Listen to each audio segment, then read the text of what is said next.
Hello, Nomads, and welcome to the Nomads of Fantasy, a weekly video game and movie podcast where we explore every universe. This week, I have with me, as always, Brandon. Hello. And Dave. Hi-de-ho, internet neighbors. How is everybody? Good. Glad to hear it. And my name is Eric, and this week we don't have any quotes. We're doing something a little bit different this week, a little bit fun. This is our Ask a Nomad special for episode 80. So there'll be no social section this week because we went out. The whole episode is basically our social section. Went out on social media, asked our listeners and followers just to ask us any question under the sun, and we'll answer it as best we can. Literally anything from games, politics, food, whatever. We just wanted to do a little fun episode with something a little bit different. So I hope that you enjoy. But other than that, I'll give a sneak preview of what we have coming up for the schedule. We don't have the full schedule out for December yet, but I know next week we are doing The Hateful Eight. And then after that, Brandon's going to be gone to Disney. So go back to Disney. Dave and I are going to do a Potter takeover, big Harry Potter episode, so that should be We're going fun. to Universal Studios, too, and that's like my big movie hole is Harry Potter's. I should be watching those because that whole... They got all the Harry Potter. Right. They got the Harry Potter ride and everything, and like Diagon Alley over there. Oh, I want to go there. Can I just watch the last, four movies? Nope. No way. Just watch them all. Watch them all. It's perfect. Yeah, Christmas, especially the first one. It's like I've seen the first Christmas one like 4 time. times. That's tough, though. Okay, skip the first one. Go and then do the rest. You gotta give them room to breathe. We should have started this weeks ago. I know. You need time to digest in between every Potter set. I'm definitely not gonna watch them all again, but I'll watch a couple here and there just to get refreshed. Yeah. And then after that, I think we have Bahubali 2 on the schedule as well, which would be fun. So, hope you guys are looking forward to that. We'll take our first little break here, and then we'll get into some questions right after this.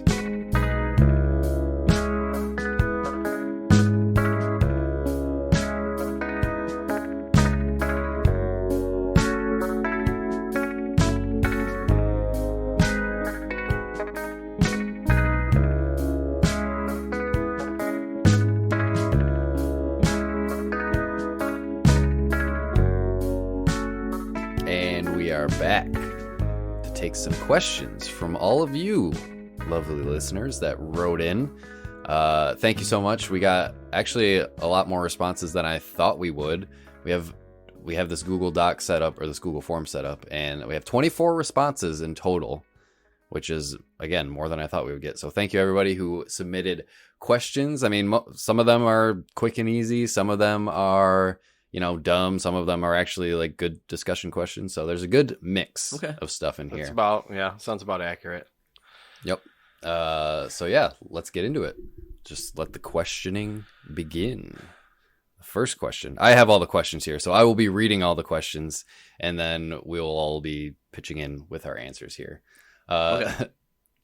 This first one is funny and weird, but this is from Zolgar. The question is, who is the cutest dog on the internet and why is it kaiju? And listen, I've researched about this internet dog kaiju and I could not find a damn thing on kaiju. So Zolgar, if you're listening to this, please write in and tell us who kaiju is, because the dog. I'm Googling now, and it's... All I know about kaijus is that they're giant monsters, like Japanese monster, like Godzilla is a kaiju. That's all I get when I search kaiju dog, is like giant dogs, and I'm like, is this who is this kaiju? I don't know, but I don't know. That's the first question. Who is the cutest dog on the internet? And I don't really know any internet dogs besides. Do you guys remember Boo, the fucking like Instagram Pomeranian? Yeah, back in the day. It's pretty cute. Yeah, it's pretty cute. That's like the only internet dog that comes to mind. But the only thing I see is Clifford the big red dog, except as big as a kaiju. Which is a little less cute, a little more terrifying, but was gonna say kaijus in general aren't super cute, but again, I don't Hmm. know who this dog kaiju is. Well, that's a weird one to start with. I think That is a weird one to start with. the internet has so many random dark corners and spaces that only certain people visit. That I don't know. It's a dark hole. Now, internet cats Sure. is a different story. Well, Grumpy Cat. Like you got Grumpy Cat. Yeah. Grumpy Cat's the easy Grumpy answer. Cat is the best. Rest in peace. Yeah. Grumpy Cat dead? Yeah. Yeah, Grumpy Cat Years ago. died like a couple years ago. Yeah, Fuck me. No. I know. And Keyboard Cat, that's another good one, classic. But yeah, I feel like cats have definitely taken over as far as internet goes. Not so many notable. I'll have to keep my dogs on the internet. eye out for internet dogs. Mm-hmm. Those dogs are Yeah, always happy Zolgar. though. Like they're always happy to see it. That's Cats true. are just assholes playing mean tricks on people most of the time. Yeah, and whenever my wife shows me a TikTok or something of a cat, it's always a cat being an asshole, Mhm. or doing That's something true. crazy. That is Because very they got, true. well, if you got a cat, you know what the zoomies is. When they get the Oh, yeah. zoomies and just go fucking nuts at night. My cat does that every night. Like runs up and down the stairs making these crazy growling noises. All cats do it. I don't know why. And then they sleep all goddamn day. They don't do Yep. They don't do a friggin' thing. So yeah, it's Isn't that either what lions do and stuff like that? And tigers, aren't they more active they when have- it's they- cooler oh, yeah. out instead of like hot out? And Yep. Sleep all day. Hunt at Well, night. yeah. Yep. Well, I mean, yeah, it's either the cat being an asshole or the cat like falling off of something or missing a jump. That is always Right. That is always Being an pretty idiot. good.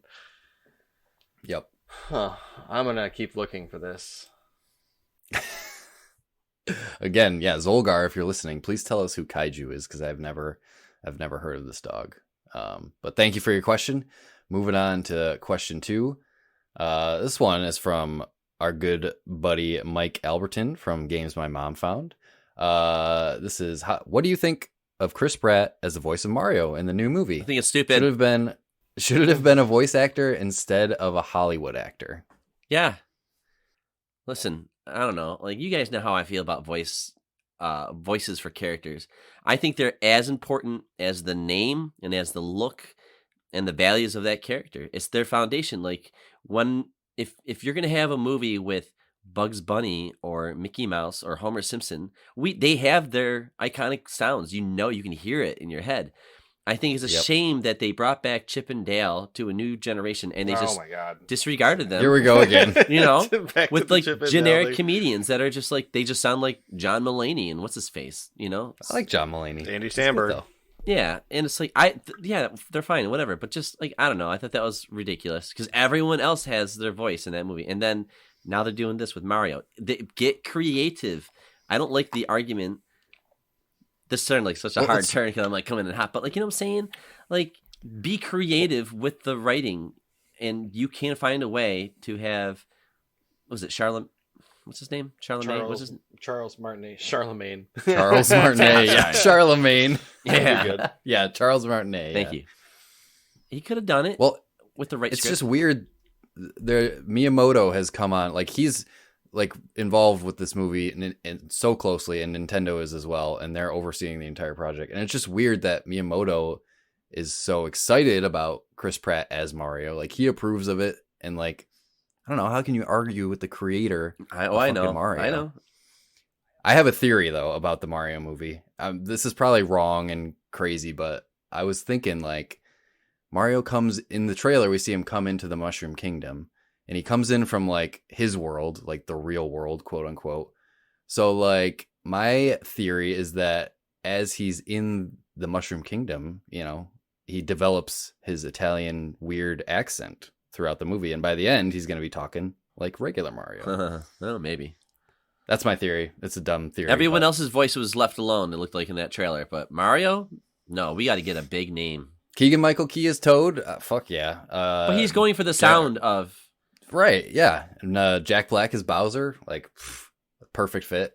Like, I don't know. I thought the other choices for voice actors were good, but Chris Pratt is just a weird one. It's too too recognizable. The Yeah, I just got done watching a Lego movie, and my guess is when we watch Mario, it's gonna sound like the dude from the Lego movie. Like it's same thing with probably gonna be the same. Onward. Onward, Chris Pratt voiced Barley in that movie, Did he? in the Pixar movie. And yeah, the same thing. I'm like, I heard a little bit of the Mario voice coming through in that movie too. So I'm like, yeah, I don't know. I hope it's good. It looks good visually, the movie from the trailer. So I have some hopes for it, but we'll see what happens. And we literally got like 2 lines of dialogue from Chris Pratt in that trailer, so I can't really judge an entire movie. No, I know. Totally overreacting on my side. I'm just saying, like, I just want to preserve the original voices of these characters. I think that's what makes them fun. I feel you. So, well, actually, I have a question that I was going to ask you guys. One for two for each of you guys, and one of them is actually similar to this. So, Dave, you specifically, you've made this comment before in past episodes, where it takes you out of it when you see an actor or an actress, right? And but what are you going to do, right? They're celebrities, they're actors, they're good at their job. Like Brad Pitt is in movies, and you won't say that about him in something, but other times, I just want to know, what is that rule that you have, or like sometimes like, oh man, this person again takes me out of it. I don't know.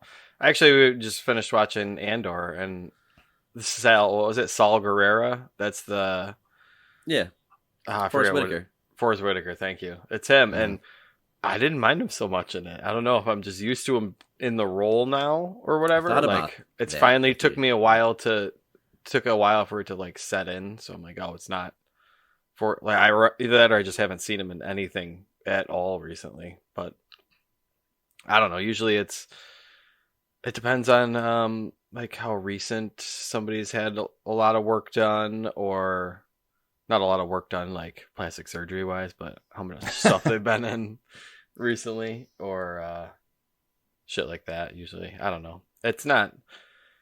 It depends on what the project is. I mean, like, how The Rock is and everything. Like, at least that was going to be my example. He's always bald and super jacked.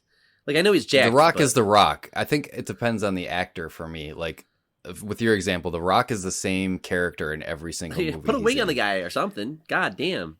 There's a difference between like a star, a character actor, which is someone who can get into the role and like you completely, whoever the actor is, whether it be Brad Pitt or Tom Cruise, like that fades away and then the character comes through. But then you have someone like The Rock, who is just like a superstar who plays the same role in every single movie that he's in, no matter what the movie is. So part of it depends too, though, because like The Rock can jump into whatever and be fine. Like, but I was watching like The Rings of Power earlier.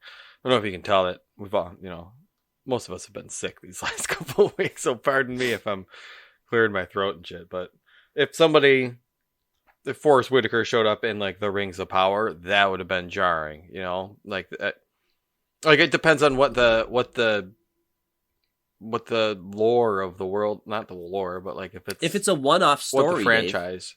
But if it's a one-off story from beginning to end and it's done, then those actors can be in there and not take it away, because when you have a franchise and you start world building, that's where, like, for some reason, I think that's what it is. It's like that when you start adding to those fictional worlds, like Lord of the Rings, Star Wars, like those are kind of supposed to be free of big recognizable faces. Yeah, Danny Trejo in Book of Boba Fett. Right. It was very weird, and there's no reason for it. They could have had any actor in that role, but I mean, he was fine. But he was in it for like 2 minutes too, which was even weirder. They just wanted that. They wanted that internet meme buzz of like, oh shit, we got Danny Trejo. His face looks like a Rancor too. Oh my god, So yep. I don't know. I just wanted clarification on your rule, see what it was, but no hard and fast rule. It's just kind of a play it by gut. Case by case. Yeah. Let my gut tell me what I like and don't like.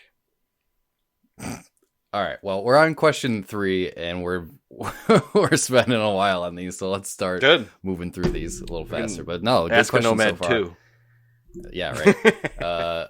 We got another question from Mike, and he says, "When are you guys going to watch and cover the Star Wars Holiday Special? Did you ever see this gem, quote unquote, before?" Oh, I've never watched it. You've never watched it, Eric? Oh my! No, neither of you guys have. No, just clips off the internet. It is fucking bad. Like, yeah, I know we don't watch bad stuff purposely. It's animated, right? yeah, I wouldn't want to watch it out here. No. It's live action.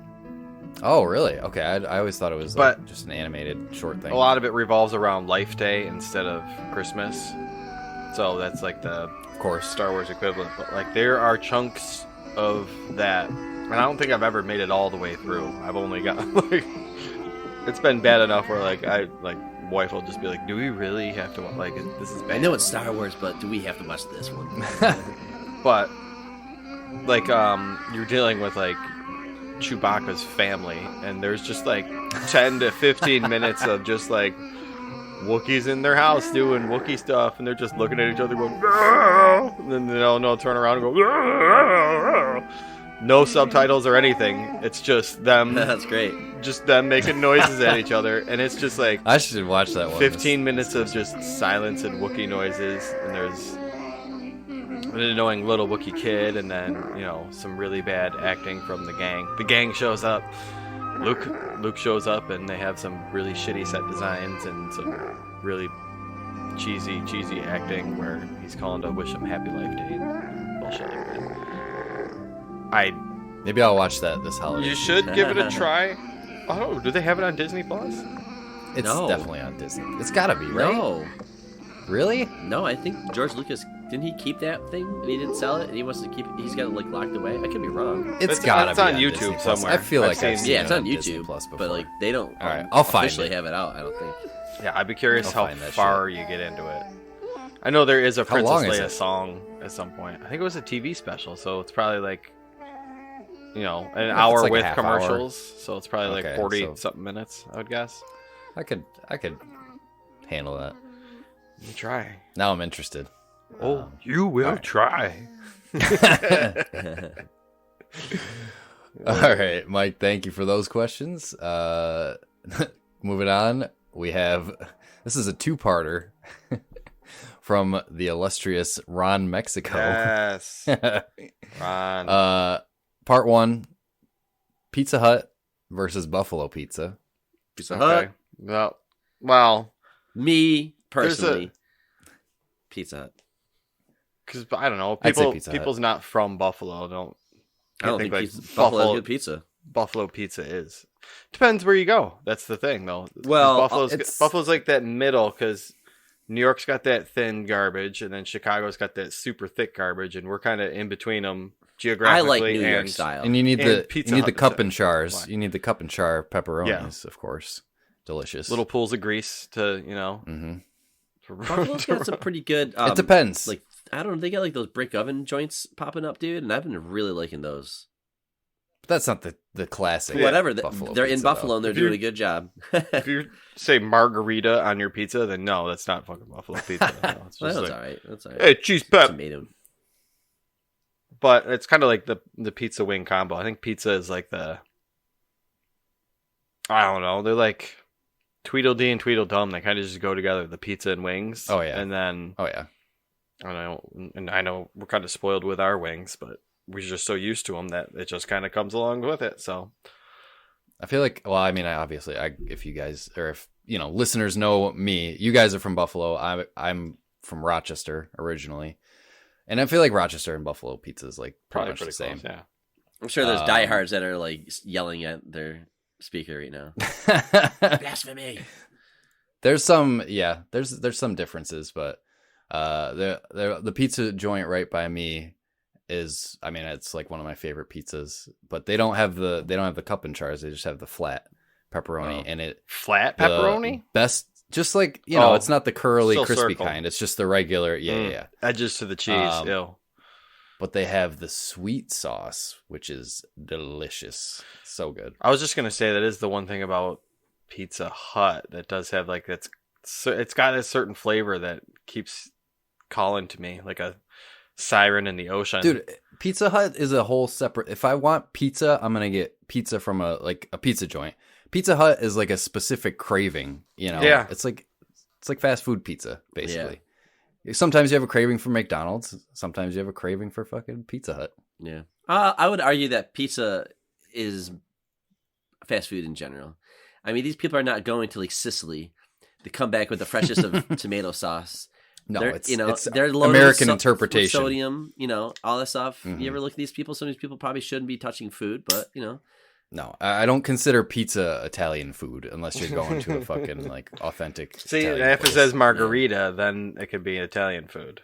Dave, are you one of those people who have rules for your pizza where like pineapple's not allowed? No, pineapple's like fucking pineapple? good. I love pineapple on pizza. Pineapple's Hell yeah. good. Yeah, I'll take I pineapple. thought we used to get pineapple. No, I just don't like pizza. olives. That's just the black olives. It's a life That's right, choice. I love. Oh yeah, black olives. Hell yeah. It's a life decision. I don't enjoy smelling like a dirty Greek person's armpits. What? All right. Well, nasty. Moving olives. on. But part 2, I already know the answers to all of this, and it's going to be a 2-on-1. Pizza Hut regular versus Pizza Hut stuffed crust. Oh, disgusting. Brandon and I love the stuffed crust. Crust is Diehard the reason stuffed why you crust. go to Pizza Hut. No. Yeah, man. You go for Honestly, straight up regular stuffed crust. If they just sold me a box with stuffed crust without the pizza, I would take that over the regular. It's just like a pizza. stuffed breadstick almost. But it's different though. It's not. Yeah. It's got that. I don't know. It's hard to explain. It's literally magic. It's its own thing. It's unique. It's this yeah. chewy, like semi-gelatinous brick that they just have around the edge. And you gotta. I always, nibble up right to the crust, save the crust for last, and then just fucking chomp on it. Yeah, dude. You gotta have the side of marinara. Yeah, dip it in the marinara. Oh, well, that's good. Hell yeah. Just a regular, the Hut original. How about a shout out to Pizza Hut red cups? Remember how like they were really big compared to everyone else? Those things are I'm still. I'm getting like so much Pepsi with this. Oh yeah, it's about like a 20-ounce in the glass. You could drop them from the top of a building and just go donk donk donk and bounce a couple times. It'd be fine. It wouldn't crack. Nothing. I have fond memories of Pizza Hut. Pizza Hut's great. They've had so many good gimmicks over the years too. Like just like the Bigfoot pizza and the fucking their calzones or whatever. Did you ever have like the dipping sticks that came with like 3 different dipping sauces? And you fucking dip the breadsticks in there. I remember that. that. Yeah, Dude, the garlic do you remember sauce. the different So flavors good. they had on their crusts, and then they had the different drizzles, and yeah, that was fun, man. The dessert pizzas, man, they are finally true coming back, pioneers in the world of pizza. Mm-hmm. There's one with a box that had the drawers. You pull out a drawer of food. Yes, Oh, the I party remember pizza. that. Oh yeah, It was so good. Man. Oh, No, Yep. Thank what was you, it? Pizza Hut. Book It. They got us in it young though, because we had Book It when we were kids, That's genius. and you get read so many books, and you get a free personal pan pizza, and then Yeah, welcome for life. they get you in the Mhm. door. all right. Moving on. Another question by Ron Mexico. A more serious one. Will GTA 6 be worth the wait? Absolutely. Yeah, I hope so. That's my and it's got to be coming sentiment. soon. I hope so. I mean, Yeah. I mean, all that shit was leaked from it recently. yeah, and that sounds Um, sweet. There are things that suck about GTA in general, and hopefully they fix some of them. Mhm. Namely, like online loading times and just Controls. loading time. Yeah, controls are wonky. Well, if you UI think is about always it, weird. GTA Small. 5 is a fucking. When did it come out? 10, 11, 12? I 12? don't know. Yeah. Yeah, something like It that. was on the 360. I know that. Yeah. Which is bonkers. It's a over 10-year-old game. It's insane how long it's been since GTA 5 originally released, but yeah, hopefully GTA 6 can take advantage of like next gen hardware, and loading times were always a killer for sure. Yeah, I think And I mean I never really got into GTA Online, so I don't really care as much about that. I could if the things that Dave was saying, like if they could iron that stuff out, it was always a buzzkill Mhm. because it would be like a group of us and we'd want to play, and the loading was so bad, and then you die, and it was just a buzzkill. It was like I could play 6 matches of Overwatch by the time we do Right. one mission. I feel like nothing's Right. accomplished, but the camaraderie in those games is fun. Next gen graphics, I think, ironing out these things, I think that would be like a masterpiece probably. I don't know anything about it. I actually don't want to know. It's probably going to take place in present time, but I Yeah, don't know. I mean the online is so big that it's going to be hopefully wrapped up into the. I don't know if they want it in the game, keep it single player and online separate. They have their own little things, but the way they had it in 5, where you could flip between the characters and then you could flip into your online character. It's cool, but it just it needs to be sped up. Do you guys have any guesses to how much money GTA Online has made, like in its lifetime? $1 billion. Billion, yeah, I don't fucking know. $1 billion per year, Brandon. Okay, yeah. Holy shit. You telling me it's made $10 billion? GTA 5 still makes $15,000 every 10 minutes, which translates to $25 million every 10 days and $1 billion per year at this point. Yeah, I mean, it's the most profitable game ever and most highest selling game ever still. So. To date, it's made over $6 billion so far. So that's crazy, dude. You can make one game and make $6 billion with a capital B dollars is kind of bonkers. Mm-hmm. So they will obviously, Do you think they'll ever make something more mature, or it's always going to be like that raunchy kind of? It's got to have that humor. I think that's like a because they're getting so close to making a simulator. Like, look at Red Dead 2. That was more sophisticated, I thought. I would say this is more of a drama, mature action game, Western, But GTA's always had almost cartoonish stories and characters, but the world is realistic to look at. So do you think they'll ever do what they did with Red Dead? No. GTA is known for that. Like, but what if they did heat the game, I was just going to say, make it more serious. The heists were so good in the last one. They pretty much did yeah. I don't know if they'll. I feel like that's in the DNA of GTA is having that like satire and like cutting edge humor, stuff like that, which doesn't always land for me, but whatever. It is what it is. It's just what makes GTA. A lot of social commentary. You got to have that. In there. Tons. Yeah.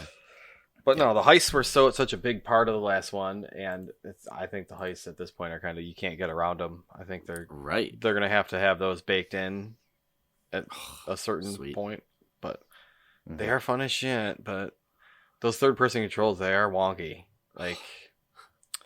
and like the UI that's like so tiny and tucked up in the corner, and it's been the same for I think the last 2 games. They haven't really updated it much at all, so. I'd love to see a little bit of a refresh. Yeah, I don't want to tap run, god damn it. Just let me run. Nobody wants to tap. Yeah, stupid. I don't know why. Just let me push in the left analog stick those... like every other game, god damn it. I hope Rockstar updates their control schemes, for GTA 6 to be modern. But they're probably nervous about doing that. Like, yeah, we probably should. We hear it all the time, but we are also so huge. How do you change things, Yeah. But we'll see. I'm gonna guess it. Well, when does it come out too? Before we go, we don't know. No, there's no release date for it. It's probably not even. Prediction? You mean? I don't know. 5 years from now. 5 from now? Oh, okay. I was thinking 2. I was thinking like 3. I was gonna say 23 or no 20, 25, 24, 25. Yeah, I could see 2025, but I don't know. We haven't gotten. Crazy how these games. I think it's far out. So. These big games are taking a long time to come out. It's huge. Yeah. They're like Elder Scrolls is doing the same thing. Starfield, like, it's done when it's done. Yep. Final Fantasy 15. There's already enough games. There's already enough games to play. True. So Very good. I'm not worried about it. Right. Neither are they. Next question. Moving on. This is from Ronnie Mund. He said, "What's the best Xbox headset for a casual gamer?" Oh, Dave, we have those. What do you got, Brandon? We have the same ones, don't we? It's the Asus or no Astro A10s. Yeah. The Astro. I've heard good things about Astros. I think they sound great. All you do is plug them right into your headset. I'm sorry, into your controller. Into your controller. Yep. And that's it. It's not wireless, but I don't think Xbox really does wireless headsets. But and the sound is good. You don't got to plug them in, which is really nice. I had an old set of Turtle Bays that had like a USB that you had to plug in on it too, and I'm like, oh really? Okay. On top of the cord. Yeah, dude. It was obnoxious. Yeah. So I don't. I've only ever had. This is like this one that I'm using right now is like the first gaming headset I've had, but this is a PlayStation Gold headset. I need a new one soon because the ear things are kind of falling apart. But I like it because it's wireless and wired, so it has both options. Right. So you can go Bluetooth, or you can just plug the wire in, which I used to use the Bluetooth, but it's just a pain in the ass because the battery doesn't last long and you got to charge it all the time. So now I just use it wired. It's the same thing. You just plug it right into the headset, and you're good to go. Well, I think the ones that Dave and I were talking about for Xbox, the Astros, A10s, they were like $40-$50. I bought mine like 8 years ago. I have 2 little boys, and they have not broken them. They're very durable. So that's cool. I think they're great, and the sound quality is really good. I still wear them. I love them. I actually use them sometimes for other things, like listen to music or whatever. So they have a Gen 2 now, or not? Oh, really? I think you and me have the Gen 1s. Sure, yeah. There is a Gen 2 that's $50. Which oh, okay. Well, then just get those instead. I mean, as long as they are as good, if not better. They look pretty snazzy. Okay. It doesn't look like they have the pull down mic, but they look pretty. Look solid. As long as you guys can't hear me while I'm eating while I'm playing, then usually that's pretty good. Yeah, Astro A10, $50 on Amazon. That should be all you need for a casual guy. Sweet. All right, next question. This is from Driving D-Van. This is a thinker. What is something you've learned while making the Nomads podcast that you wish you knew at episode 1? Oh, man, that is deep. I know, it's a tough one. Who am I? Who am I? Talking longer doesn't always equal better. Yeah. I should learn that. That's a Which I feel like we kind of, I mean, obviously when we started out, it's weird because we changed our format like halfway through to, cut out our catch up section and make it like a monthly episode, to make the episodes shorter and more concise. But now I feel like it just gives us more time to talk about whatever the topic is, movie or whatever it is. So the episodes are just as long as they were before, right. But it does give us more time to talk about the actual topic instead of more focus. Cramming the catch-up section in the beginning. I think we're more creative than we thought. Like me, initially, I came into this, doing all the editing. I was kind of leading the format, right? Mm-hmm. You listen to those early episodes. I did every episode, as far as like hosting, but I got sick, and I think I let Eric do one without me, and it went over great. And I'm like, yeah, I don't know why I felt like I had to do everything.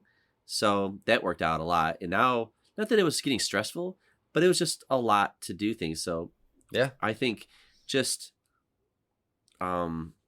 delegating some of the work and just being open to change on the show has really, just in general with any creative project, it could be anything. It doesn't have to be a podcast. It could be a band. It could be whatever, like just listen to the people on the show and let them help, and just kind of let the show, it'll settle. It'll find itself. Like right now, things feel pretty good with the format. Yeah, I think so too. I feel like in the beginning, obviously, with every podcast, you're just trying to figure out what works and what doesn't.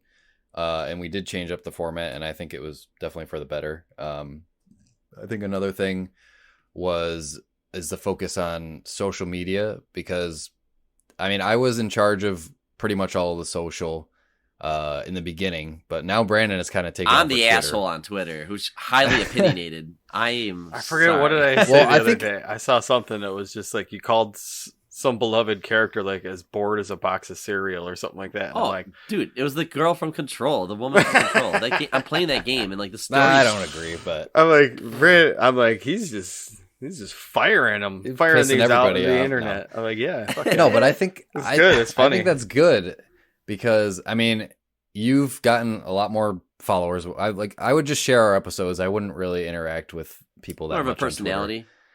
But yeah, it gives us more of a personality, and I don't know if any of that has translated to listens, downloads for the podcast, but I feel like it doesn't really matter. Right. But it just gives us more exposure, more people know the name and they'll like, oh, what's the Nomads of Fantasy? Maybe they'll click on our profile or look us up, Right. It's that kind of thing. We had that idea in the beginning though, where making connections. It wasn't just going to be a podcast. Like that'll be the main focus. That's what gives us like our, doing this every week and all the stuff. It is our foundation. But we've had since done a game, right? We have a personality on Twitter, and we're creating content outside of these things. Like I'm slowly but surely working on like a pretty slick After Effects video for like social media. We've done some short form videos, and we'll do video and all that stuff. Yeah, but it does open up to like creativity from the Portal episode to the What Map game. Yeah, I think that is something that, well, again, the focus, obviously, we were just starting up. The focus at the beginning was just the podcast, but we've learned to diversify a little bit and like do other little mini episodes, mini series for like, Kenobi, Book of Boba Fett. I've done my anime podcast, which I want to get back to. I've kind of that's been on hiatus for a little bit. But, Trigun's just coming out, I guess. You might want to check that out, dude. Yeah, for sure. There's always, I think that's kind of the beauty of the format that we've kind of built here, and like, our philosophy is that we're not beholden to any one thing. We can, go explore all these different worlds and come back and talk about them. We can branch out, do, side things, side episodes, side projects. Doesn't all have to be on the podcast. So yeah, I think spreading the wealth, not putting all our eggs in one basket, has definitely helped us grow and, get more attention. We're still trying to figure things out. We definitely don't have it all figured out. We're trying to figure out what works and, growing our numbers and everything. So I feel like we have a good base, and now we just need to break out, and that's base. Yeah, exactly. That's all there is to it. Yeah, it's fun. I got nothing. Yeah. I'm sick. I can't think. My brain is mushy. Yeah, Dave had COVID since last recording. Yeah. So poor Dave over there. Uh-huh. And we live in Western New York, so he's in an area that got hammered, like pounded with snow. How much snow did you get? I think the total was like 57 inches, but it's almost 5 feet. It's crazy. Down towards the end of my driveway, it was literally like up to my shoulders, and I'm 6'2". But that's like all the frozen slush that the plow slams off of the driveway. The heavy. Yeah. No, got some good neighbors. I had a neighbor plow out the end of the driveway, and then a friend come over the next day to kind of help us out. So thankfully, otherwise my cars might still be buried, and I'm just gonna be sitting on the couch, can't move, can't do anything. So right. I think you sound fine. It's getting there. Yeah, definitely not too bad. Yeah, we delayed the recording, a couple days to give Dave some time. Yeah, if we recorded on a regular day, that would have been no bueno for Dave. So appreciate it. Cool. There's another thing we've learned: be flexible. Can't stick to your rigid schedules. Yep. Yeah, for sure, 100%. Well, thank you, Driving D-Van, for that question. Moving on, Bob Buell asks, top 3 flavors of sauces on chicken wings. Bob Buell. He was a guest on our Truman Show episode. Oh, I wasn't around, which is when you were gone. Oh, yes. Okay, all right, that's why. Yep. Hey, Bob. No, yeah, Bob. I got mine hot, simple. Mine are pretty simple. Yeah, hot for sure. I mean, I love barbecue and country sweet. I don't know if you guys have had country sweet. That's the Rochester thing. Is it like butter? Country sweet? No, it's like it's more of like a syrupy sauce, but it's really sweet. It's sweet and spicy, which is the good combo right there. Sweet and spicy sauce. When you said really hot, good. Just like a standard hot? Standard buffalo. Yep. Oh, okay. I like That's literally just Frank's. Hot is just standard. Frank's doesn't have the like the buttery, the butter in it. Yeah, it's the only difference between medium and mild is just more butter. Yeah, that's as somebody who worked in a pizzeria for a good 10 to 12 years. Yep, that's it. It's just butter. Need that butter. Some of my favorites, charbecue is an all-time classic. Take the barbecue, you put them on the char pit, you burn them up a little bit, throw them back in the barbecue quick. Those are good. I mean, that's kind of what I meant by barbecue, like that kind of barbecue. Yes, for sure. That is specific. Barbill, the best wings in Buffalo. They have a Cajun barbecue or what is it? Cajun? I forget what it's called. It's honey butter barbecue, Cajun barbecue. Yeah, all those flavors together. It is good. Yeah. Man. Yeah, I was gonna pick that, Dave. Fuck Duff's. You go barbell. Duff's is fine. No, I mean, I do like the standard. Although I'm more of a medium kind of guy, but that's it for me. Yeah, barbell, honey butter Cajun barbecue. Kelly's Corner. It is a hole in the wall place, and they have the best wings. Get hot or extra hot, and then I would say,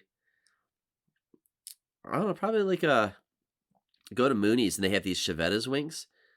And what I like is that's a good idea. Yeah, they marinate them in Chevettas, and I love Chevettas. It's got that vinegary, spicy flavor. So, those would be my picks.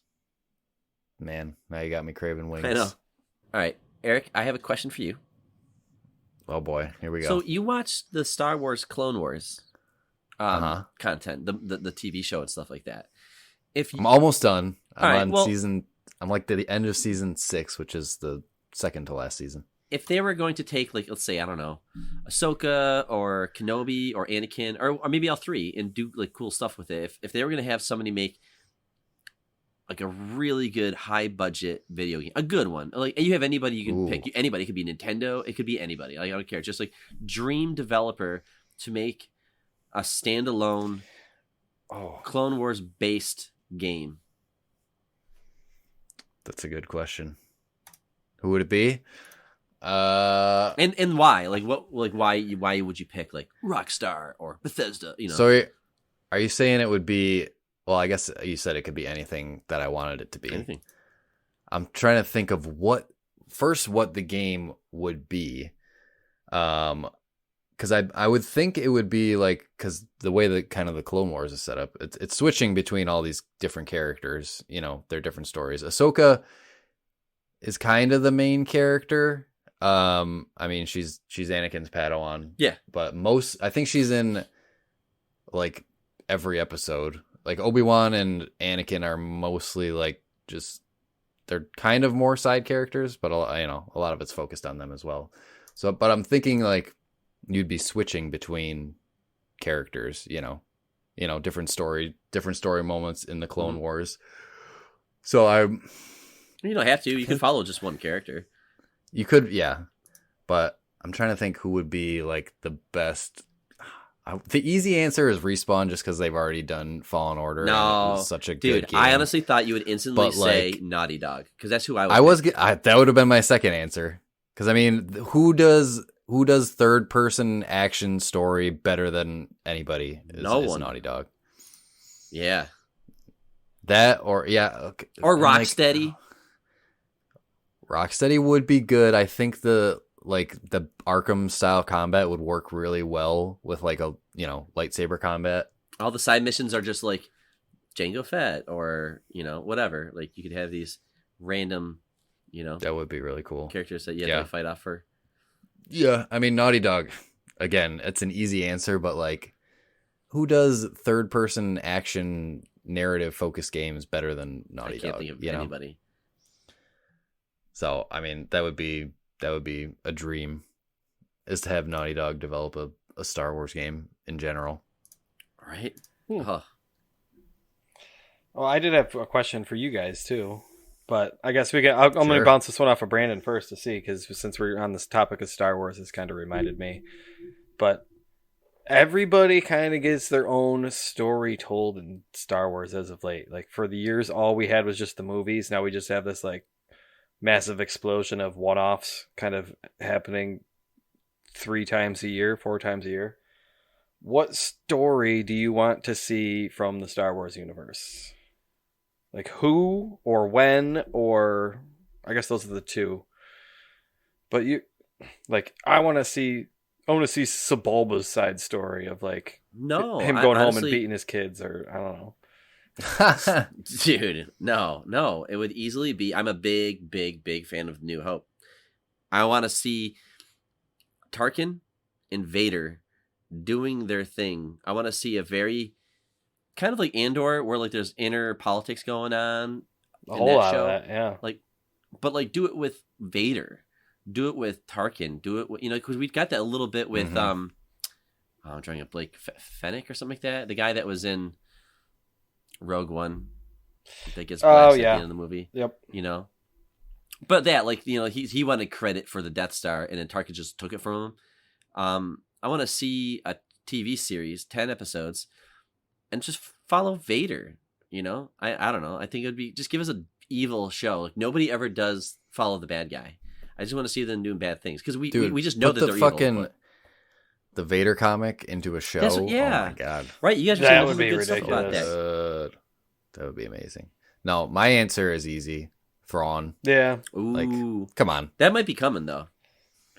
I mean, Thrawn, I already know is going to be in the Ahsoka show, which will be nice. But I want them to do a focused show on Thrawn. But maybe they don't need it because they've already had 3 books. That's kind of well, technically more. But what Brandon is asking for too is that Thrawn, like the last book, basically was all about inner plotting between like different branches of the Imperials and the Empire and all that kind of stuff. And Krennic that stuff's interesting. Yeah, he wants to have what is it? What do they call it in the base? It is the Death Star, but they have a secret code name for the Death Star. Oh fuck, I forgot. I know what but you're it's talking between about. that and like Thrawn wants like TIE fighters with like shields on them. I forget what he calls those, but like that's the pull. Yeah, he had his TIE Defender project or whatever it was. Sorry.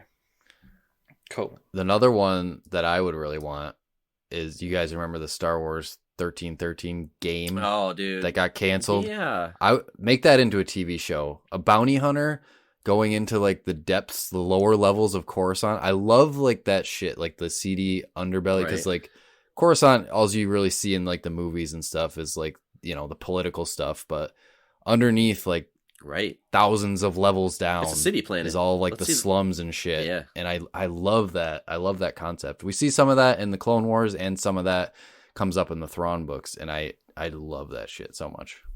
Nice. Well, moving on here. We've been running long already, but hopefully we can speed through a couple of these questions. This one's from Chris Logan. His is greetings, Nomads. You've been cursed by a wizard, and you must choose between these 2 scenarios. All films remain unchanged, but the only video games you can play are licensed games based on movies. Ooh.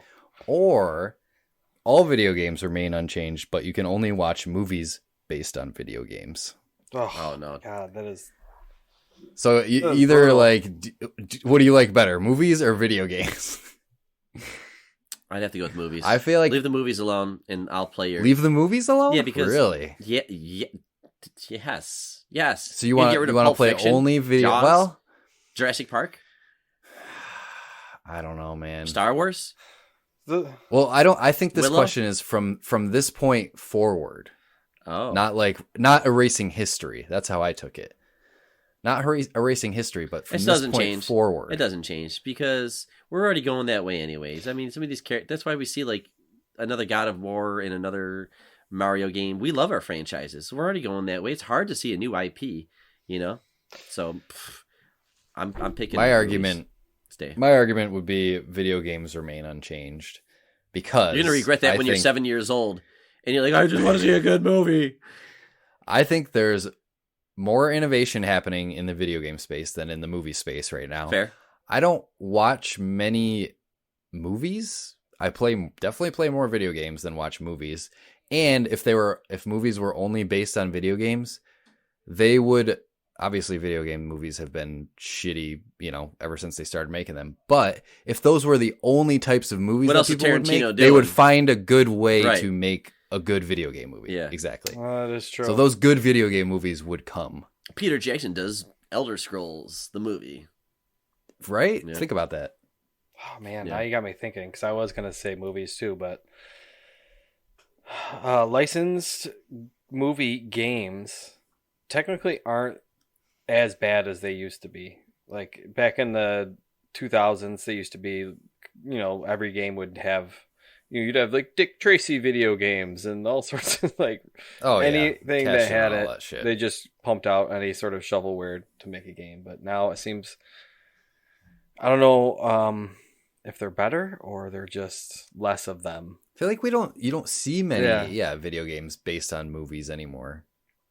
Like there's the licenses, but not like Star Wars Episode 3 Revenge of the Sith, the game, which was actually pretty good. To be fair, I really like that game. Yeah, it's a good game. Or like the Spider-Man 2 video game was really good also based on the movie. Yeah. Right. So like there are good ones, but I don't know. The rest of the games I play for the rest of my life would be, based on movies. I don't know. But you can make the same argument there. Like that would give films a better chance to innovate. So like the movies they're making based on, or the video games they're making based on the movies wouldn't necessarily be like the bar's so low. Strictly like, yeah, exactly.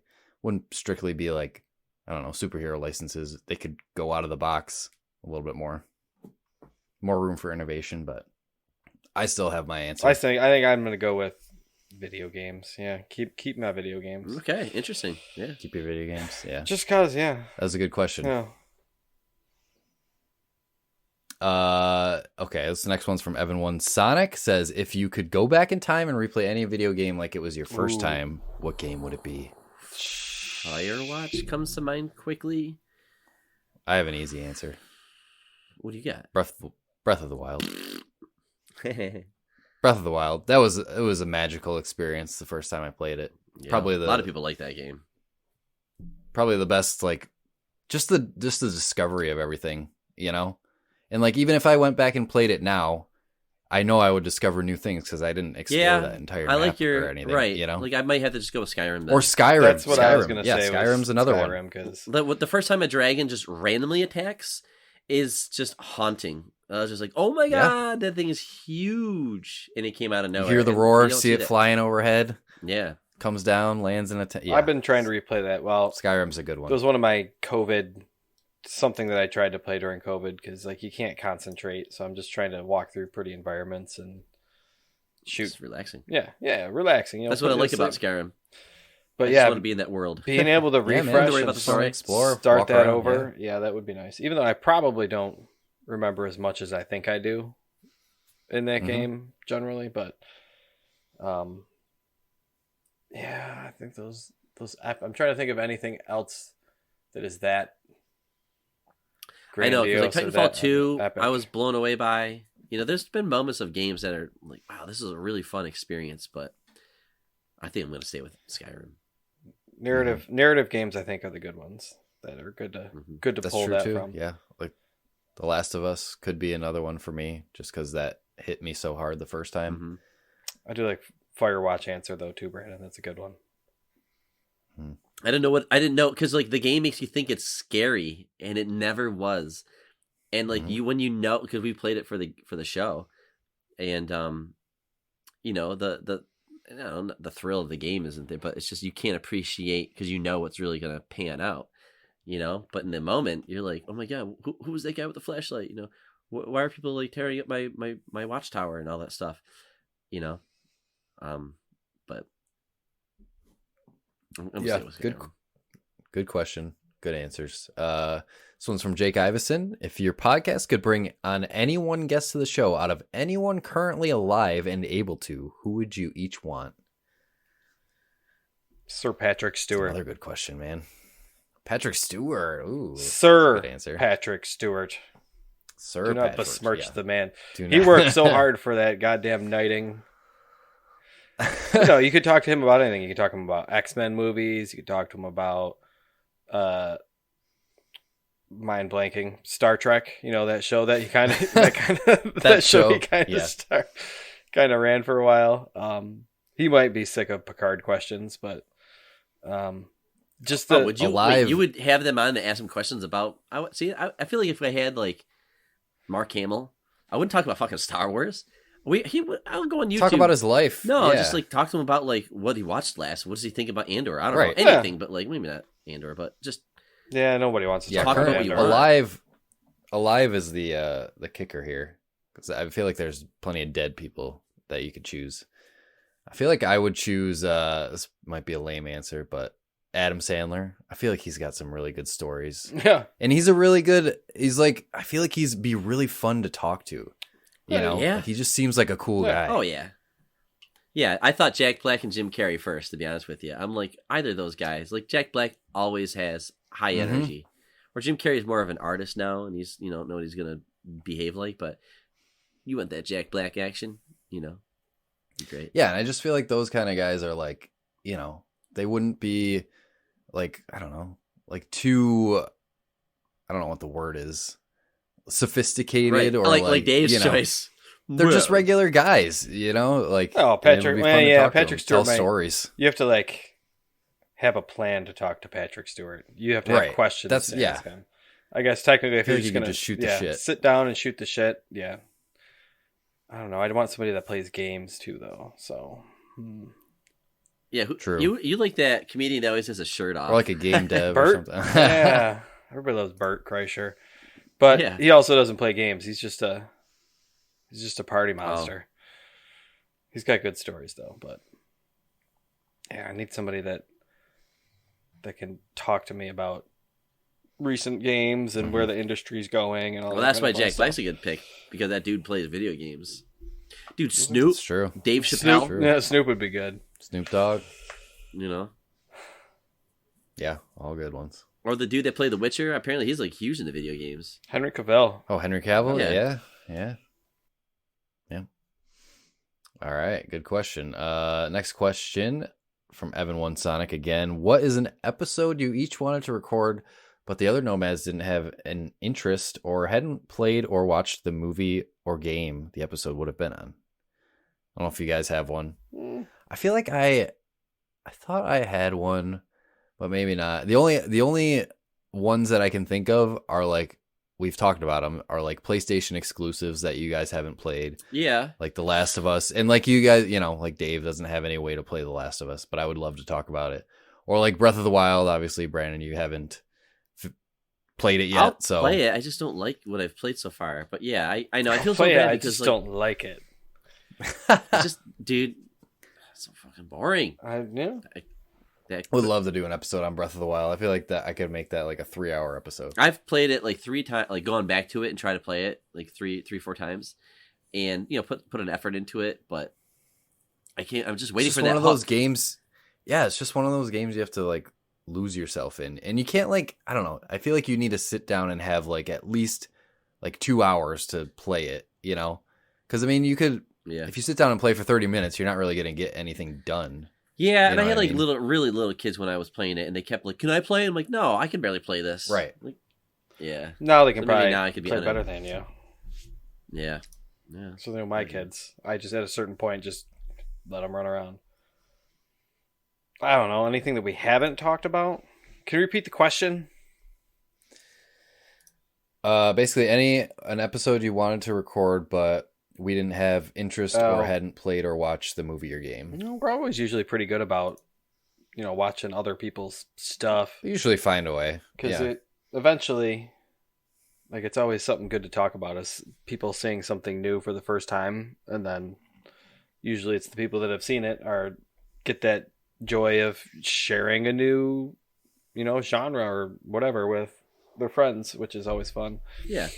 There's nothing wrong with going into an episode not liking the thing. It's okay to have that opinion. Like 100%. Like I didn't really care for My Hero Academia, and I like anime. I just couldn't get into it. But you loved it, and Dave got into it. So that's just nothing wrong with me not liking it. Same thing with Heat. Eric really didn't care for Willow. Dave didn't really like The Last Jedi. So like there's moments where but like I think no, we're not doing that at all. Like that's probably something I would pull.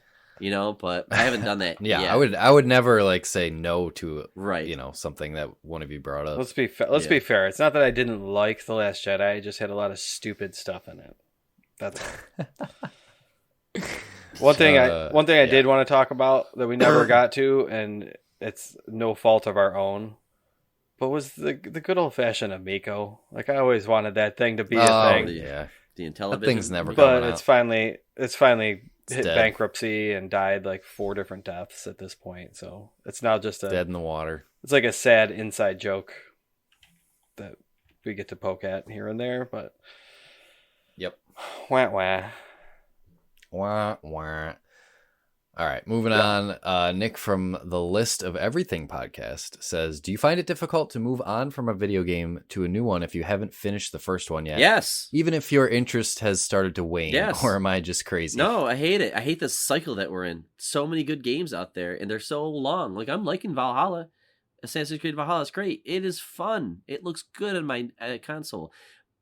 I just know there's like 90 hours of campaign, and I'm like, ugh. And then side missions. Is the answer to the question...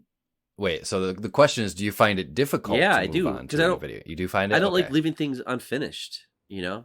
I have the same exact problem with Assassin's Creed. I think I'm like 3/4 of the way through Origins, and I own Odyssey and I own Valhalla, but I don't want to start them until I finish up Origins. But at the same time, I don't want to finish up Origins because it's got all like the leveling in it, and like I don't want to have to go back and grind.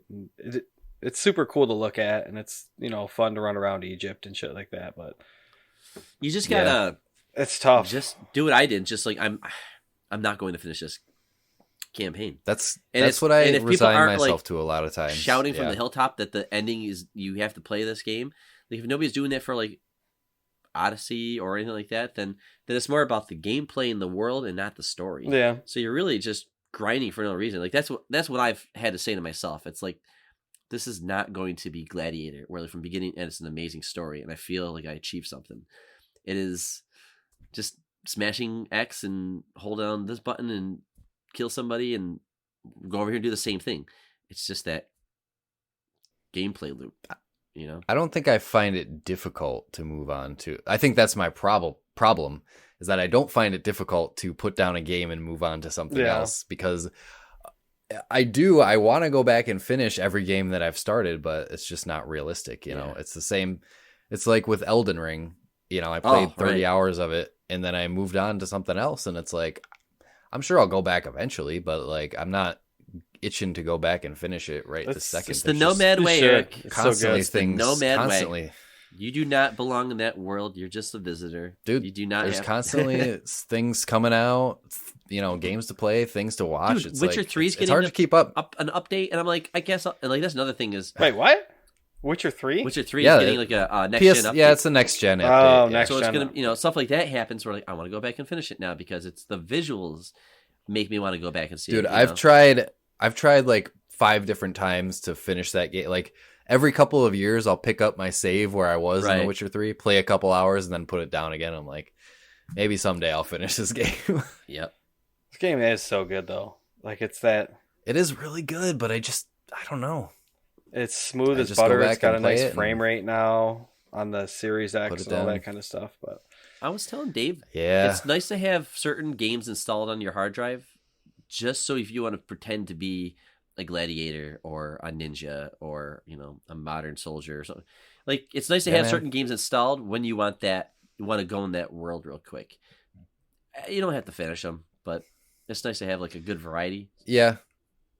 I feel like definitely I used to put too much pressure on myself to like finish games. Like I'm like, I need to finish this game and I can't play anything else until I do finish it. But especially since having a kid, I've completely disregarded that philosophy, because it's like you're not going to finish every game that you start, and you got to spend the time with the ones that you know you're the most into or most passionate about. So I've had to give that up a little bit and just like let that go. Yeah.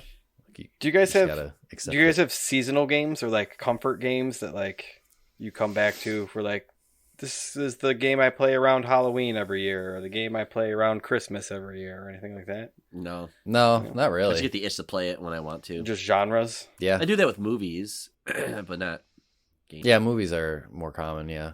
Not really games. It's more just like I'm trying to keep up with what's coming out and also like, you know, clean up some stuff on my backlog, or, you know. Game Pass like is not making it easier, because like new games come in, and then those games eventually leave the pack, and you're like, you're trying to. And it's tough because there's like retro games that I've never played before that I also want to play, you know, like fucking like, I don't know, Chrono Trigger or something. Right. I've never played that game and Same. I want to play it. And like, classics like that. I'm just like, when am I ever going to have the time to go back to something like that when there's all these other games coming out right now? So yeah, that's the delicate dance that we do every day when deciding what game to play. I would love to talk to like 12-year-old Brandon, and like just tell him the situation I would have. There's all these games. Oh yeah, and they're really good, and they look amazing, and they're so fun, and there's multiplayer. Like, oh my god, like, and I can't play them. There's just so many. And you don't have enough time. Yep. Dude, you know what's sad? Whenever a Game Pass game comes out, I download it, play it, and it's not that great. I'm almost relieved. I'm like, all right, this game's not that good. I don't have to go back to it ever again. Right. I can play Something else. Yep. It's so sad. It's such like a first world stupid problem to have. Yeah. But like, no, it's a good question though. It's because we're all feeling this, I think. Yep, 100%. All right. Next question. This is from Wheel of Horror podcast. Oh boy. They say, it's simple. Why didn't Obi-Wan use Force speed to catch up to Darth Maul and Qui-Gon? Because he was all out of Force juice. I have an answer. I think.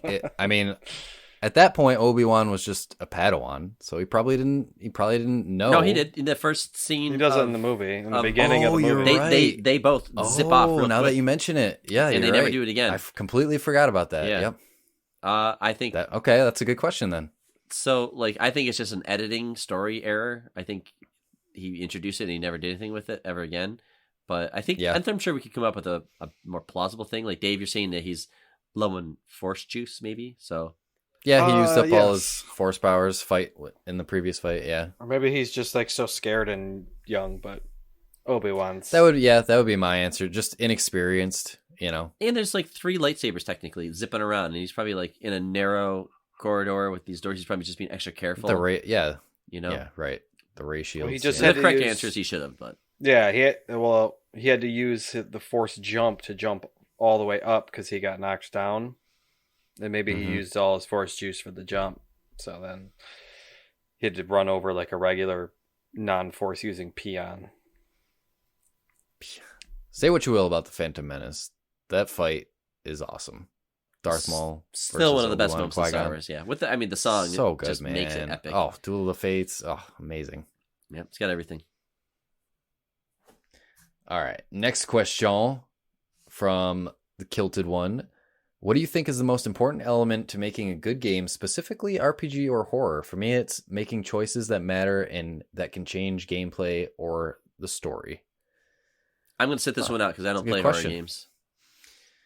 Well, you play RPGs? Making a good game, specifically RPG or horror. Oh, okay. They don't fuck up their teeth and have their mouths move with the words. Step 1. I don't know. RPG... the whole thing about RPGs is the progression of your character. So if you don't have a satisfying level progression, upgrading path, skills, all that stuff, then it doesn't really work. Like that's the entire crux of an RPG. Yeah. If you're upgrading skills that, it put plus 2% on your heavy attack or whatever, I'm like, they have to, these upgrades and level ups, they have to feel useful and like I'm actually gaining strength every time that I level up, which I think Skyrim does a fantastic job of that. Yeah, I love that specifically system. Because the more you use something, the more you can upgrade it, and I love that. I love that system. Yeah, that is a great system. I don't like some of those level gating. Right? Is that what it's called? Level gating when? Yeah, it just takes me out of it. Like it's a fucking bear. I've killed 50 bears, but this one's got a higher number on it. But why? It's still a bear. It's still flesh. I have a sword. I can stab it and kill it. It's so stupid. Like that stuff drives me bonkers. I was gonna say, would you prefer it to be what do they call it? Like linear difficulty progression, like things level up as you level up, or would you prefer to have like areas where the stronger enemies are? Like Jedi Fallen Order, or like there's always stormtroopers, and like they can shoot you and they can get a good hit on you, but they're always easy to take out. But then there's like ones that are better equipped, they have better weapons or something like that. Like I like that game how it handles difficulties, because I should never have to fight a stormtrooper that's stronger for no reason other than he's in this area. So I like that. Yeah, give me elite characters, sprinkle those in because they should be harder. Change the armor color. That's all you gotta do. Boom. Oh god, what is this? NES 80s? Well, that's what they do. Shit. So they have death troopers. They wear black because they're death. I know. I saw ones that were red in like episode 9. I'm like, why are they red? They stand the fuck out. It looks ridiculous. I mean, it looks to cool, make them look scary. Or we're red unit, right? For horror games, don't rely on jump scares. Cheap jump scares are dumb. Rely on, I like horror games more that are like the environment and the, the ambient nature of it and like disturbing things, not like, you don't jump want scares every the 2 unkillable seconds. guy who's just completely following you the entire time and you just have to keep running no matter what. Oh, I can't handle that. Oh, that drives me crazy. That gives me like anxiety of. Although that's what makes like Alien Isolation so good. I just can't play it because it's so damn scary. Yeah, I don't. Right, It's Alien used Isolation effectively. is one of my favorite horror games. Yeah, same with Resident Evil 2 That's remake. You got Mr. That's X what I was chasing thinking you about. the whole time. Oh. Yeah, Which you do eventually kill him, but spoiler warning. but yeah, I agree. Like unkillable enemies are never fun, but it does make it a good horror game, and it makes it definitely more scary because it's like you can't kill this dude, so you just got to run away and hide. Yeah, I think in Alien Isolation, the alien has to be that way because it's like the movie where like the hair's so fucked when they encounter that thing. So in that game, it makes sense because you're just it's what Ripley's daughter, right? You're unarmed. You're not trained to fight these things. Right. Yep. All right. Next question from Ryan Wilson says, "Do any of you actually lead a nomadic existence?" Only in in real life, in the no. digital world. In the digital world, yes. I'm very set. I just stay home a lot. I work from home. I was gonna say I definitely don't travel at all. Really, I try to avoid going anywhere. I was gonna say work At least from these home. days, yeah. Stay home most days. Yep. So I do think about like, will I ever see like the plains of Ireland or something like that, or like the Swiss Alps or whatever. Like, will I ever see these beautiful vistas ever, or is it just fine with 4K TV on YouTube? I mean, the dream is always like, oh, See the world. when you retire, you're gonna have enough money to go, travel and do everything you wanted to do. But that's always a gamble because who knows That's what kind of health you'll be in, or stuff like that. wishful So thinking. I feel like I've just get at a certain point, you just kind of have to accept it or do something about it. I like a and, good cruise. Travel the world. A cruise is fun. I'll cruise, do that because I can go to I've never multiple been on a islands. cruise. Oh, they're a blast. It's the perfect I blend. do. I would love to go on a cruise. My wife, not so much, but I definitely would love to go on one. But Yeah, I think it would be fun. it's fun. It's a lot of fun. I'm still waiting to go on my first, so I'll get there eventually. Yeah, I feel like you get nomadic in your 20s. Once you start having kids, you gotta buckle down. You gotta Yeah. you gotta send them to school because you don't have a roaming nomad teacher with you to teach all the children. So Teach all the children. yeah, lock it down. Next. All right. Next question from Artie Fine says, this one's tough. Across any form of entertainment, what is a movie, game, album, whatever, that pleasantly surprised you guys most? Either something you expected to dislike or you were indifferent about before you gave it a chance. Something for the show? Or Just anything. Yeah, literally anything. I would say, I feel like for games, for me anyways, this is more of a genre, but like deck building games, before I gave them a chance, I thought I would not like them at all, but they've slowly become one of my favorite genres of video games. Like Slay the Spire. Slay the Spire is one of the first like deck building games that I tried, and I like fell in love with it. And now obviously I'm like obsessed with Marvel Snap, still playing it every day. Like there's so many good ones. Monster Train. What's that other one that I was playing for a while? I forgot the name of it, but just in general, deck building games. I thought I wouldn't like them, but then I gave them a chance, and now they're like one of my favorite genres. And like turn-based strategy games is kind of the same thing. Like I never really gave those a shot, but when I did, I fell in love with them. I've been getting into anime again, falling in love with it all over again. I went through a phase where I liked it. It was new and fresh in high school. And then I watched a bunch of really good ones in college. And then I just kept finding myself finding the perverted version, like the obnoxious version of anime. Right. And I don't like that. And I forget that, like, but they never stopped making these really good dramatic movies. And if I don't know what to watch, sometimes I just go to Netflix and I just go and pick a random anime and I'll just watch an episode. They're usually like 20 minutes, and I'm happy that that's part of the reason why I love it. Yeah, it's so short and so random. And you'll know in the first 5 minutes if it's your style of anime. And I kind of regret. You still gotta watch Cyberpunk. You still gotta watch Cyberpunk. You're right. Oh, anime. I do have to watch that. So good. I'm gonna start that. I don't know. There's certain like things for the show, and this was actually something I wanted to ask you guys too.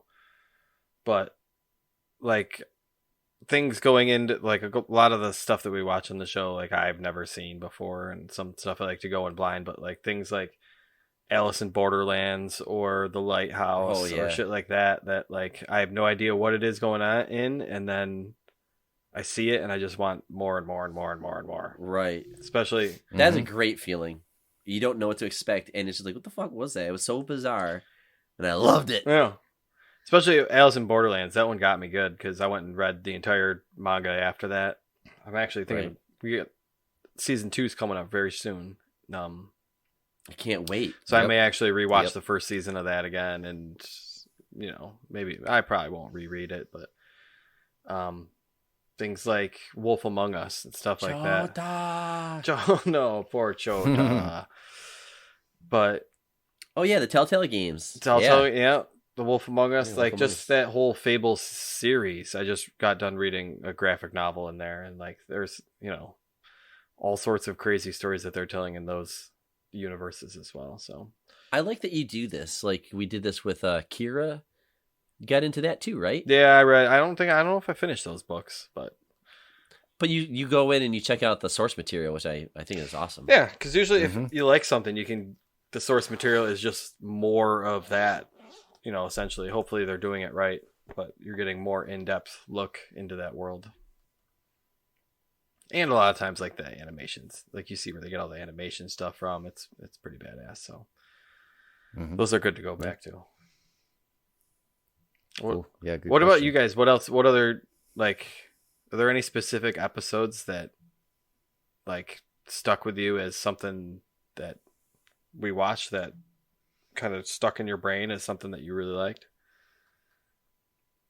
I feel like Gladiator is the one that I always go back to for me, because I had never seen it before we watched it for the episode, and like that quickly became like at least top 10, if not top 5 movies for me of all time. Dude, I love that movie. It's so good. It's so good. So good. Everything about it is good. I will have to say that Eric finding the Triple R trailer also was an awesome moment, because you're like, dude, we always joke about watching like a movie from India, but just watch this trailer, and it was so batshit crazy that we had to watch it. And now we're watching Bahubali and Bahubali Part 2, and it's a blast. And I never probably would have gotten around to watching it. Now I feel like what a jerk to make fun of a whole industry without even trying, Brandon. But now that I've seen it, I'm so thankful I did. And to me, it's still my pick of the year as the best movie of the year. Is it the best? I don't know, but I came out of that movie like I've just never felt or seen or experienced anything like that, and I just felt so like warm inside in that movie. And even though the people are getting gunned down and crazy things happen, like they pulled it off. The movie was something. Yeah, it was. Cool. Yeah, good questions. This next one is from my wife. Are you guys done yet? Yeah, right. Oh, what's your favorite gaming memory you have with your wife? Whoa. These are for all of us. For me, I feel like the only one that I have is Mario Kart. Like we have played, I don't even know how many hours of Mario Kart together. And like, there's just so many. Like, when her water broke, when we were, when she kind of went into labor with our son, we were playing Mario Kart together. It's like we've been through. It's just weird. It's just kind of been a staple throughout our entire relationship. Is just what's your Mario win Kart ratio together, against so. her? Are you? She's not going to listen to this. Let's hear it. It's like I don't even know. You're like an 80. 80, I win 99 out of 100 times. But she keeps coming back because she wants to play with you. That's exactly that's good. Yeah. She's like, "What are we on the same team?" No.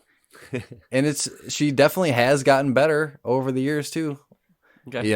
Like she never used to use like the drift or anything, but I taught her how to use the drift, and now nice. she uses it like a pro. Like she's good, but like I mean, she can't compete with me. Our game is over. Our game is overcooked, and Overcooked seems like a game for divorce. My wife, yeah, dude, we've had not heated moments in that game, but but she's better at that game than I am, and yeah, I can't. My brain's just not smart enough to keep up, and she's really good at multitasking. I'm like, I can't do this. That's cool. So it'll get a little heated and all that stuff, but that's our jam for sure. We tried that. We tried it once, and it just didn't. Moving work out is like fun the first too, level starts off easy, and we like got through the first level, but then it's ramps up really quickly with Overcooked, and it's like by the second or third level, it's like, oh really? No, Okay, can't handle it. Get the fuck out of my way! You're just snapping and yelling.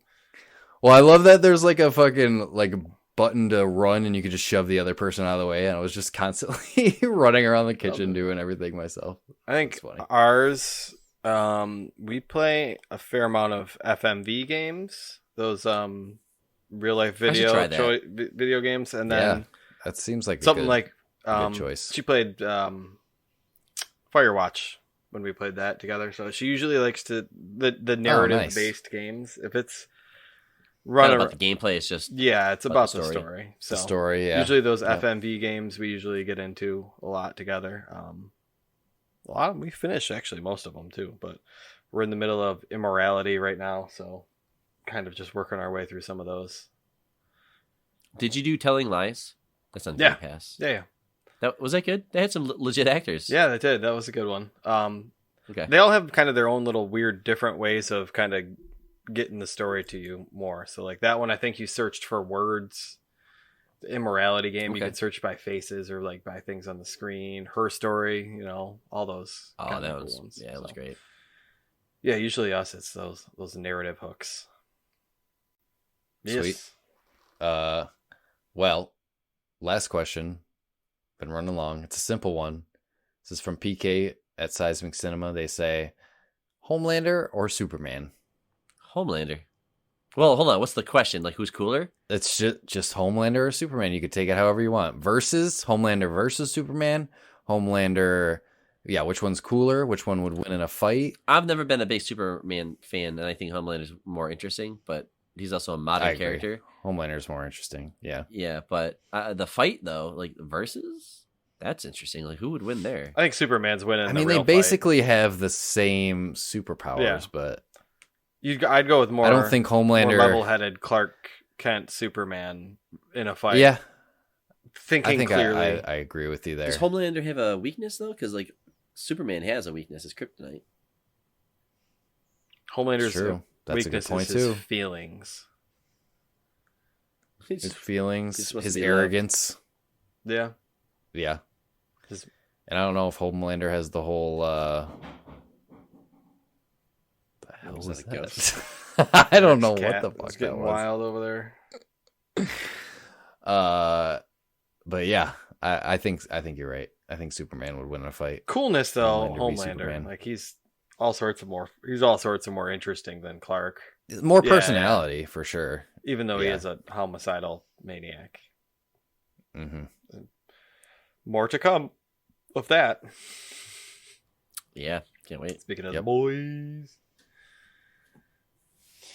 All right. Well, that wraps it up for our questions here. Sweet, we won.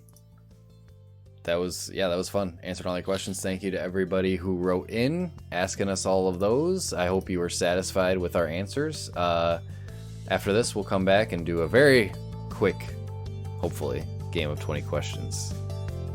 Fits with the theme of questions, but it's Ninja Turtles. It's Teenage Mutant Ninja Turtles. That'll be the third time. We'll come back with that right after this little break.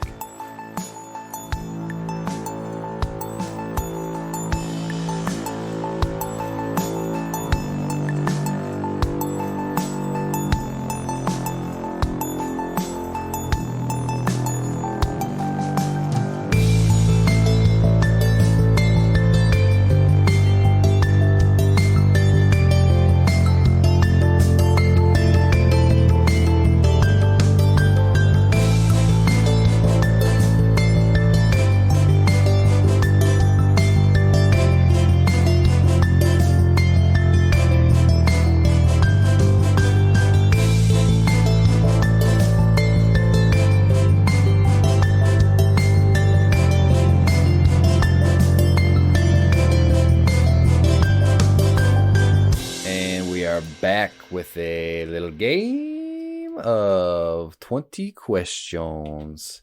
This is going to be movie 20 questions, by the way, just to give you a little hintski there. But yeah, the way this works, if you don't know, you got 20, well, technically 19 questions and a guess, and they can only be yes or no questions. And yeah, that's really all there is to it. Let the questioning begin. Is the movie Starship Troopers? No, you lose. Good night. Did this movie come out after the year 2000? No.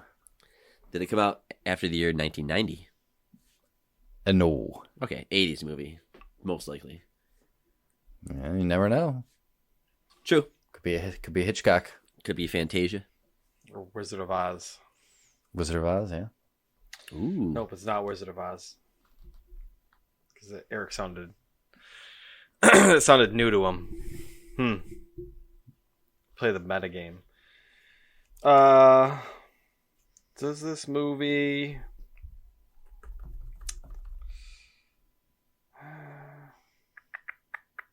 science fiction? No.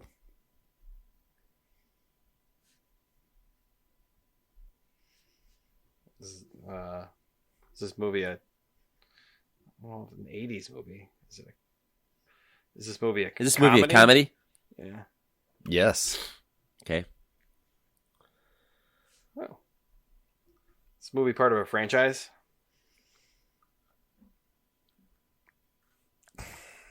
I guess yes, technically. Interesting. I'm going to write down yes, technically interesting.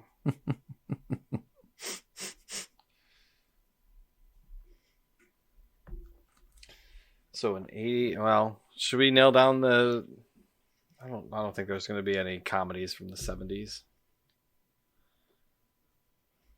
Are there that we're going to think of here? Does this movie star, is the lead character a male? Yes. I think any movie before 2000 would be well. No, a male. There's like Pretty in Pink. I mean, there was certain movies. Just trying to eliminate my head is that this is a teen rom-com kind of shit.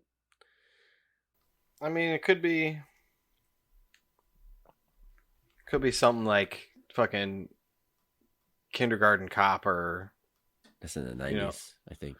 One of those. I mean, but one of those like action hero side movies. I was gonna say Jingle All the Way, but that's definitely 90s, isn't it? Yeah, 99, 2000, something like that. Maybe Phil Hartman was in it.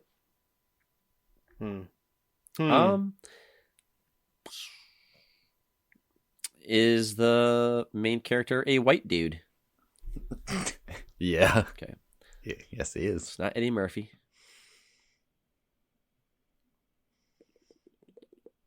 That's what you were eliminating there, Eddie Murphy? Yeah, he was in so many movies in the 80s. Yeah, Beverly Hills Cop.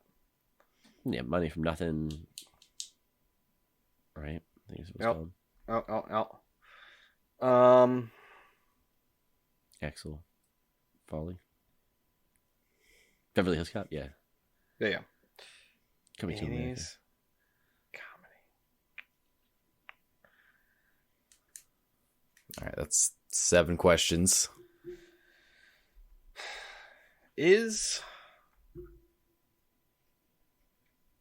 Well, it's part of our franchise.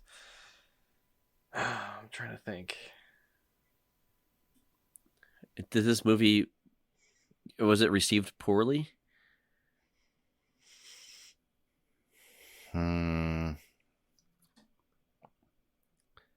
I don't think so. So if Roger Ebert, Gene Siskel and Roger Ebert watch this movie, they're both giving 2 thumbs up.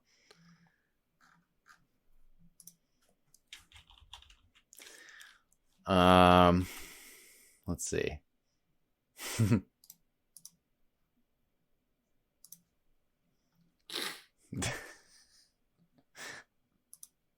What? Well, I looked up the Roger Ebert review of this movie. Yeah, what do you say? It's got 2 stars, I'll tell you that. Is it out of 5? I think so. Yeah. Does this movie have animation involved in it? That's an interesting way to phrase that. Because I have an idea. Involved in it. Well, because there's a movie I'm thinking about that has animation and has live acting. Does this movie have animation in it? Like Who Framed Roger Rabbit? Yep. Right. Yes. I guess the answer to that question is yes. Does Disney own this movie today? No, I don't believe so.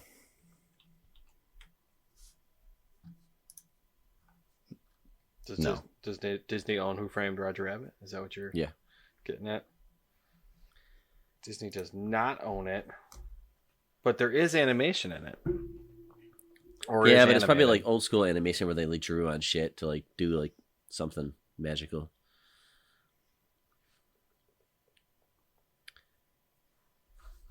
So it was received poorly by Roger Ebert.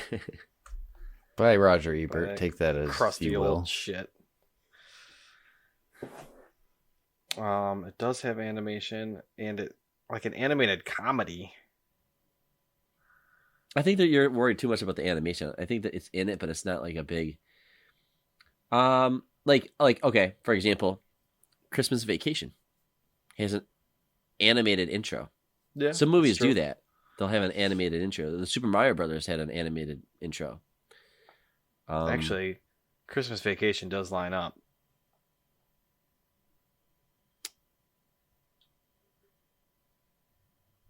As part of a franchise. In a weird way, it is just because of the name only, and the Griswolds, I guess. Disney does not own it, and it does have animation. So start narrowing down our male white dude,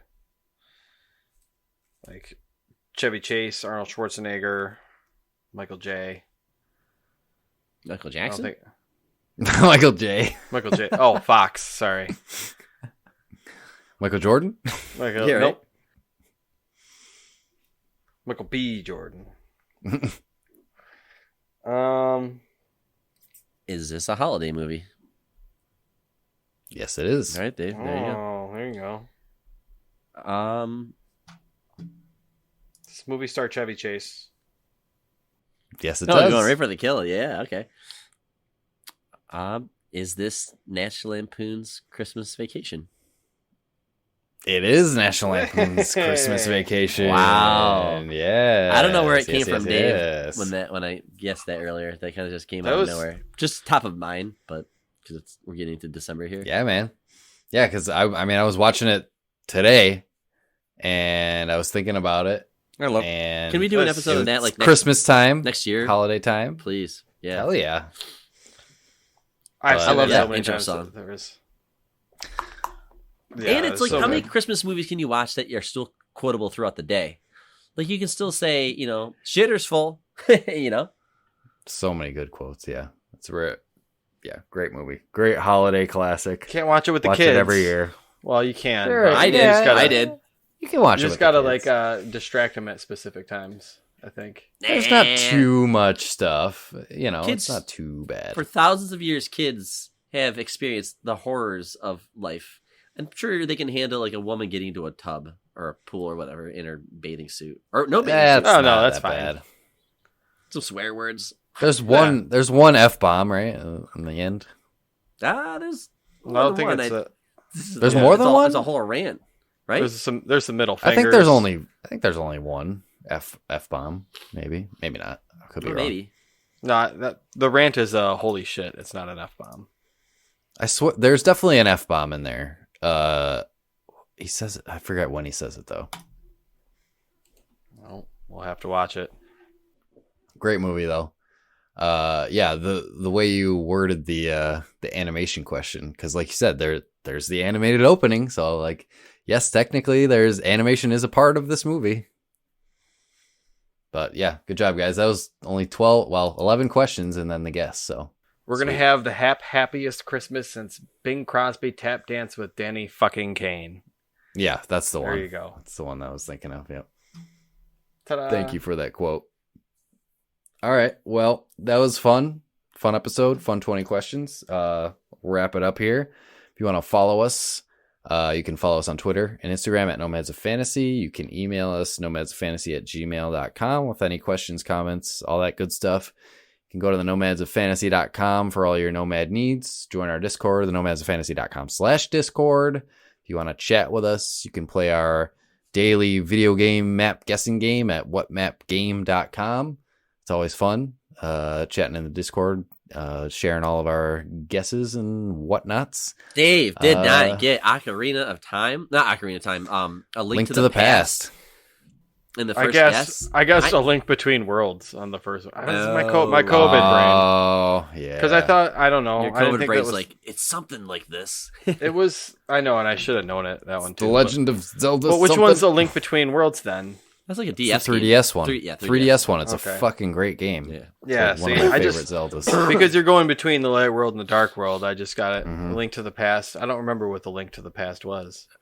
Okay. So once you guessed the one, then you knew what the other one was going to be then. Okay. Yeah. Yeah. It's always fun. There's always I was like gonna say, I felt there's always silly. little exchanges in between the, Mhm. the everybody sharing the results. It's fun. Such an Mhm. idiot.